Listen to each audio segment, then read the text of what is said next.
Bienvenue sur la chaîne Co-création d'espace d'autonomie, je suis Charles. Ici je vous propose une série de portraits de personnes engagées avec leur vision sur l'accessibilité, des gens que j'ai rencontrés lors de mon parcours professionnel, avec l'envie de leur parler autrement et de vous les faire connaître. Ici je suis avec Caroline Lorton, avocate. Je te laisse te présenter. Merci. Bonjour, Caroline Lorton. Donc moi je suis avocate. Ça fait plus de 15 ans que je suis avocate et je me suis toujours tournée sur la problématique du droit des victimes, que ce soit des victimes accidents de la route, victimes d'agressions sexuelles, autres. Et donc ce qui m'intéresse depuis le début, c'est d'aider les victimes dans la réparation de leurs préjudices corporels. Donc l'idée c'est de les assister. Voilà, il y a eu un événement qui a fait qu'à un moment donné, le film s'est arrêté et on va essayer de reprendre le film de cette vie qui s'est arrêtée, autrement, différemment. Mais en tout cas, mon rôle, c'est de faire en sorte qu'il y ait une réparation intégrale de leurs préjudices. Donc aujourd'hui, les gens arrivent avec, je suppose, un état émotionnel dans ton cabinet, un besoin de réparation, des croyances aussi. Donc tu dois tout remettre un peu dans l'ordre, je suppose. Alors, ils arrivent avec l'accident, l'agression. Ils arrivent avec cet événement traumatique et moi, je suis la technicienne, mais en fait, la technique n'est pas suffisante. Il faut déjà les écouter, il faut déjà comprendre ce qu'ils attendent, ce qu'ils veulent, ce qu'ils espèrent, parce que il faut un moment pour tout aussi. Moi, je serai là pour leur donner tous les conseils, pour qu'ils puissent prendre leurs décisions en toute connaissance de cause. Je serai là pour les accompagner. Je fais que du droit des victimes, donc je suis pour les personnes particulières qui ont eu l'accident, qui ont été victimes de l'agression, face à l'assureur, face au tiers responsable. Et donc le but, ce sera de dire, voilà ce qui s'est passé, quels sont vos droits, voilà comment va se passer la procédure, vous allez prendre des décisions, je vais vous aider à prendre ces décisions, le but c'est que vous puissiez les prendre en toute connaissance de cause.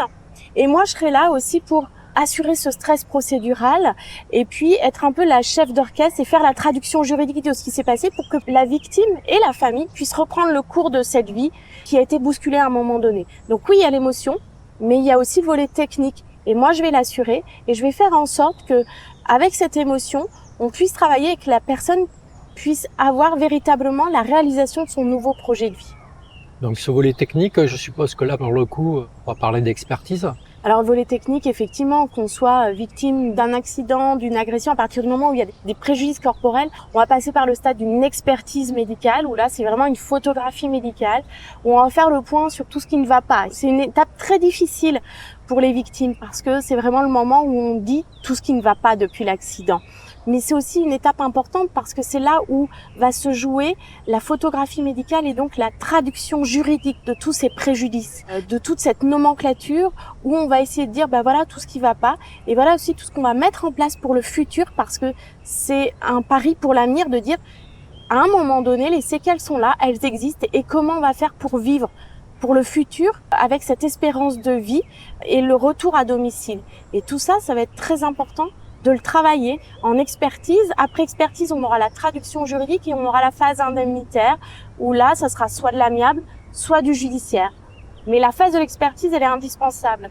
Et au moment de cette expertise, on va travailler avec des personnes, des professionnels de plein de corps de métiers différents. Par exemple, si la personne doit revenir à domicile et qu'il y a un besoin d'adaptation, ce sera avec des architectes, avec des ergots. On sera aussi avec un médecin qui va faire du conseil, qui sera là pour évaluer les préjudices face à l'expert, etc., etc. Donc c'est véritablement un dossier pluridisciplinaire et où on va prendre en charge le projet de vie de la victime et on va en faire cette traduction juridique après une photographie médicale. C'est là qu'avec cette thèse, on va pouvoir percevoir le projet d'avenir, l'indemnisation. Exactement. C'est à partir de ce moment-là où malheureusement, le législateur n'a pas de baguette magique et donc on va, par une indemnisation, faire en sorte que la personne victime et sa famille puissent revivre dignement. C'est-à-dire mettre en place un nouveau domicile, un aménagement du véhicule, etc., etc., des aides humaines, ça c'est extrêmement important, selon la volonté de la personne. Et le but, c'est véritablement que ces droits soient préservés, et pour le présent comme pour le futur. Il y a quelque chose, moi aussi, dans mon métier où je suis confronté, c'est la résilience. Est-ce que tu en as une perception dans ton métier? C'est-à-dire, en fait, la personne, elle vient dans un état en plus physique, aussi qui peut se dégrader ou s'améliorer d'ailleurs, hein, ça va dans les deux sens, hein. Mais aussi l'effet émotionnel. Donc en fait, on a aussi des gens qui peuvent péricliter émotionnellement ou avec l'effet de résilience, accepter, avoir un nouveau projet de vie dans leur tête. Oui, mais déjà d'une, c'est selon les personnes et selon le moment où la personne va venir nous voir. On a des personnes qui vont venir nous voir tout de suite après l'accident, très rapidement après l'événement traumatique. D'autres personnes vont venir nous voir en disant mais j'ai essayé, j'ai voulu mettre de côté, et quelques années après vont venir nous voir, ou alors auront entamé eux-mêmes les diligences et en fait vont se rendre compte que c'est trop lourd à gérer. Parce que du coup, quand moi en tant qu'avocate victime, le but c'est de gérer tout ce stress procédural, toute cette gestion qui peut être lourde, administrative, juridique, et de dire aux gens mais en fait vous allez gérer votre vie personnelle, votre émotion, tout ce que vous voulez, et vous allez vous reposer un petit peu sur le technicien que je suis. Pareil, j'ai une temporalité dans les dossiers qui est due aux latences, au financement. Comment les gens vivent les délais? Comment tu fais passer le message qu'il y a un temps judiciaire en fait? Tout à fait. Il y a le temps factuel et il y a le temps judiciaire. Ça, malheureusement, il existe, et moi, j'avertis toujours mes clients. Après, effectivement, on essaye toujours de faire de l'amiable en se disant peut-être que ça ira plus vite, mais l'amiable, ce ne sont pas des concessions.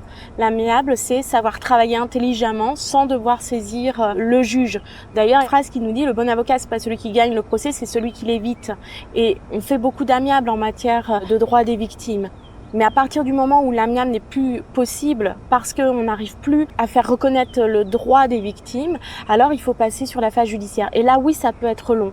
Mais ce n'est pas parce que c'est long que les victimes doivent baisser les bras et se dire « je ne veux pas y aller ». Simplement, il faut avoir conscience aussi que comme ce sont des événements dramatiques et que ce sont des dossiers lourds et où on parle du futur d'une personne, c'est aussi normal que le dossier prenne du temps. Et heureusement que ce ne sont pas des dossiers qui vont se terminer en quelques mois, mais il y a un temps qui doit être raisonnable. Et je crois que en prenant un avocat pour assister la victime, le fait que nous on soit là, ça permet de donner un tempo au dossier et de se dire là il faut passer à une étape supérieure parce qu'il va y avoir un retour à domicile, là il va y avoir une expertise, donc on va donner un certain tempo, un certain rythme au dossier, et c'est à nous de le gérer en tant que technicien.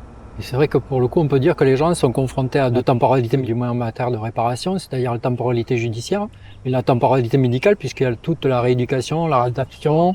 En fait, c'est comme si ces deux temps étaient un peu en parallèle. Ils sont en parallèle et en même temps, à un moment, ils vont se croiser. Oui. Parce qu'un dossier de réparation de préjudice corporel va aussi dépendre du temps de la convalescence, du temps non pas de la guérison, on parle de consolidation, ça c'est un terme juridique, mais j'explique toujours aux clients, faites votre rééducation, faites votre convalescence, et moi j'adapterai le juridique à ce qui se passe.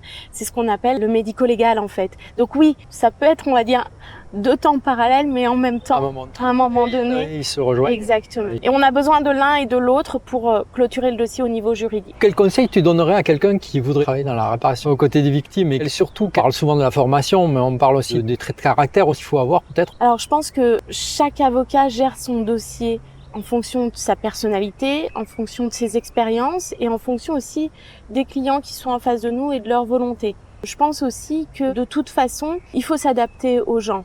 Après, nous on est techniciens, il faut pas l'oublier. On doit répondre à un problème juridique très précis. Ça, c'est vraiment la face cachée de l'iceberg, où c'est un travail de fond. C'est fastidieux, c'est long, un dossier de réparation de victime. Mais ça, peu importe pour la victime. Ce qui est important, c'est que le volet juridique, pour ainsi dire, permette à la victime de se rendre compte que là, on est en train de réparer son dossier, qu'on est en train d'évaluer ses propres préjudices et qu'on en fait une individualisation précise. Donc, il y a cette rigueur du professionnel que l'on doit avoir.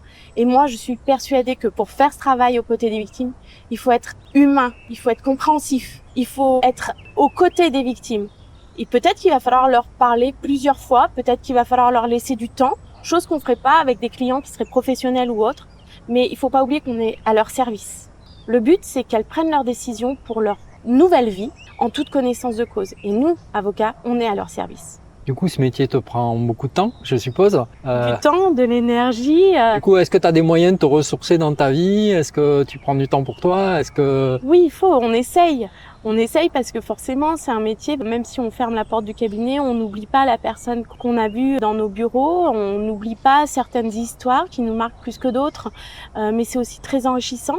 Et c'est ce qui doit nous permettre aussi déjà de savourer le moment présent.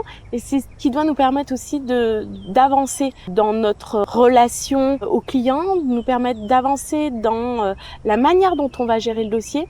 Et effectivement, c'est difficile des fois de rentrer chez soi. On peut pas l'oublier, le dossier qu'on a plaidé toute l'après-midi. Il faut savoir se détacher et c'est pas simple. Et je trouve que plus le temps passe, moins c'est simple. Mais c'est pas grave. Tant qu'on est là pour les victimes, c'est le principal. Merci Caroline. Un mot pour conclure peut-être? C'est que je crois que quand on est plusieurs professionnels à aider les victimes, à chaque fois que j'ai pu rencontrer quelqu'un, ce qui nous reliait en fait, c'était quand même d'être passionné par ce qu'on faisait et d'avoir envie d'aider les autres. Je suis bien d'accord avec toi pour le coup.